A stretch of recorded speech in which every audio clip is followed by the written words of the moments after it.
सवाल एक, बासी रोटी खाने से क्या हो सकता है? ए, ताकत बढ़ती है। बी, पेट खराब हो सकता है। सी, नींद अच्छी आती है। डी, कोई असर नहीं।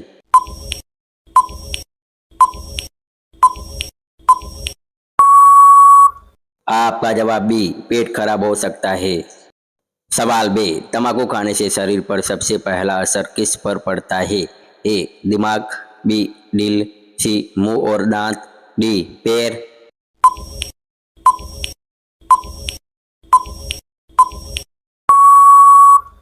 आपका जवाब सी, मुंह और दांत। सवाल तीन, पेट दर्द होने पर सबसे पहले क्या करना चाहिए? ए, ठंडा पानी पीना। बी, हल्का गर्म पानी पीना। सी, बाहर का खाना खाना।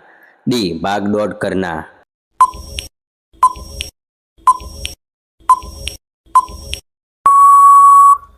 आपका जवाब बी, हल्का गर्म पानी पीना।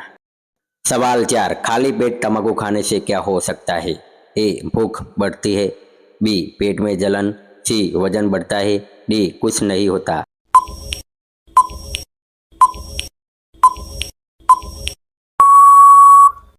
आपका जवाब बी, पेट में जलन।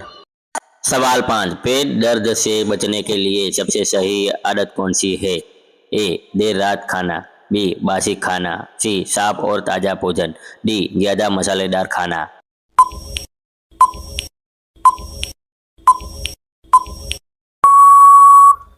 आपका जवाब सी, साफ और ताज़ा भोजन।